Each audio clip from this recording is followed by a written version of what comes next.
Good morning students. So now we are going to discuss about how to measure the internal resistance of a cell using potentiometer. So already I had discussed so much about the potentiometer. So what is the construction, what is the primary circuit and secondary circuit in previous classes. So in the primary circuit have a battery and key. Then secondary there is a cell and gall meter high resistance connected with the jockey. So CD is a potentiometer. So in addition to the key, they are using external another one key, that is key K2. Then external resistance R is included in the circuit. If key is closed, then the resistance is included in the circuit. So first we are doing the key is open. So just using the jockey, we are making contact with the CD, that is potentiometer. So Cj is a balancing length. So that is equal to EMF of the cell. So the EMF of the cell Z1 is directly proportional to L1. So L1 is the balancing length for the cell. That is, so they are using Lagrange cell. Then we are included the resistance R. So say the resistance R is equal to 10 ohm using a resistance box. Now the key is closed. So key is closed. So resistance R is included in the circuit. So the potential difference. So potential difference is balanced using the potentiometer. So potential difference is balanced in the potentiometer, that is potentiometer. Then L2 is a balancing length.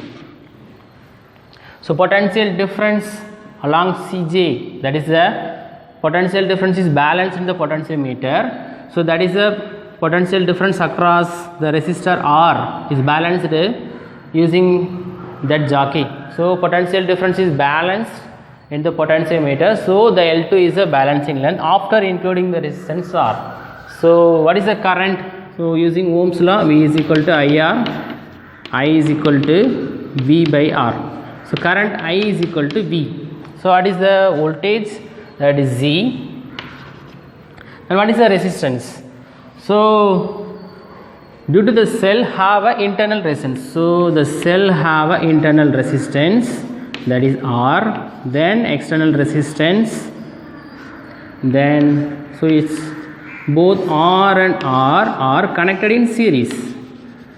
So if resistance connected in series means that is R1 plus R2. So small r plus capital R. So using Ohm's law, so what is the current flowing through the circuit? I is equal to, that is current flowing through the potentiometer along CD. So I is equal to Z by R plus R. Then what is the potential difference across the wire? So V is equal to, again we are using first one IR. So I times, that I is Z by R plus R, then IR. So this one is I. So already we have used. So equation 1, equation 2. So this one should be equation 1. So this one 2, this one 3. Then so we can write it as that V, instead of V use so Z. So V. So Z is Z1. So Z2 is directly proportional to so L2. So L2 is Z R by R plus R, that is, so this one is directly proportional to L2, simply write that Z is Z2. So after including the resistance, so equation this one 4. So Z1 by Z2, that is L1 by L2, that is equal to so R plus R by R, because Z cancel. So L1 by L2.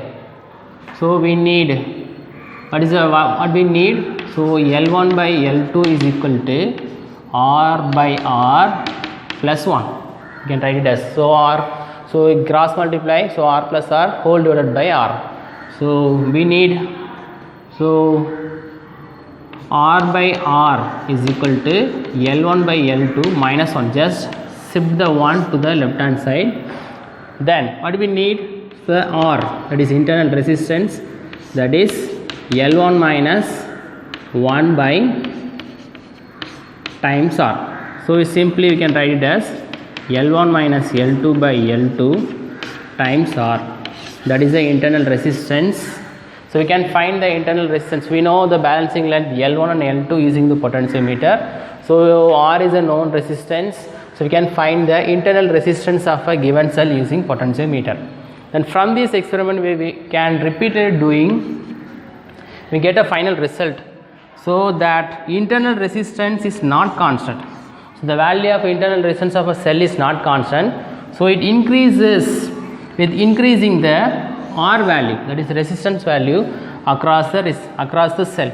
So the internal resistance is not constant value, it increases with increasing the external resistance. So what we have discussed, so in this class, so again a circuit, so already we know, so the EM of the cell is directly proportional to the balancing length. So Z1 and L1, that is R is not included. If R is included, Z2 is equal to that L2 times ZR by R plus R. So Z1 by Z2, so L1 by L2, so R plus R, just rearrange, you will get final result. The internal resistance R is equal to L1 minus L2 by L2 times R. Okay students, thank you.